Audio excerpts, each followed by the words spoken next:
Hey Sean, usually you're the one that tells the dad jokes, but I have one for you.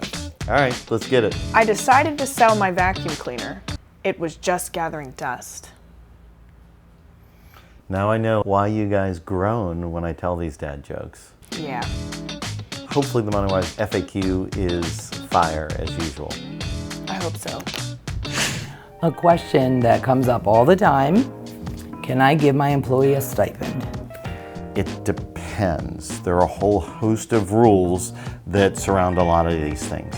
In general, if you give your employee money that they control the use of, you 100% can do that, but that's taxable income. So, for example, if I want to give you $80 that I think is for your gym membership,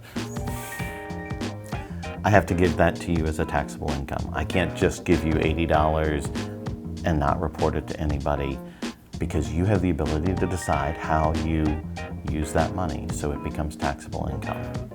Are there any instances where it would be a non-tax? It depends on what the stipend is for, how you want to look at it.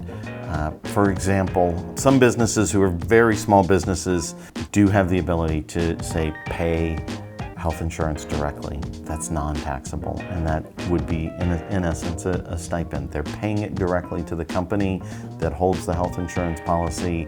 The employee never controls it. It's not really taxable to the employee. On the other hand, I do pay the health club membership for my employees. To the extent that I pay that directly, that is still taxable income. Whether I give it to you or not, it's taxable income. The IRS has made some changes on how cell phone reimbursements work. You'll want to make sure you're up to date on all of the state and local policies regarding cell phone reimbursement, but the IRS has in large part said that if you're giving your employee a reimbursement or a stipend towards their cell phone, that can be not taxed, because there is a mix of both personal and professional use on that cell phone.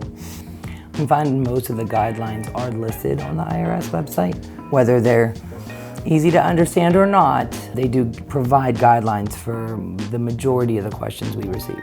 Yeah, that's true. Publication 15, sometimes called the Circular E, it is the guide to payroll and benefits, and there's a whole section on fringe benefits and how they're taxed and how to report them and to make sure that that's done correctly. Again, a lot of these things, this non-cash compensation that you can pay for directly, but there may or may not be a tax liability for the employee on it. Actually, the most common we run into is a group term life policy. If you have a group term life policy that pays a death benefit should an employee pass away that's $50,000 or less, that benefit is tax-free. If it's greater than $50,000 of life insurance that the employee or the employee's survivors would benefit on, there is a whole calculation for that. It's a very small tax calculation, but it's based on your age and where you are as to how that's valued. And so that's one of the most common non-cash compensations that is both, right, depending on the threshold and the limit. If you have questions about this or any other payroll-related issue, please subscribe to our newsletter from our website or follow us on any of our socials. Feel free to give the office a call and talk to one of us directly. We'll be more than happy to answer any questions you have. My name's Sean. My name is Bobby. And this has been a Moneywise FAQ.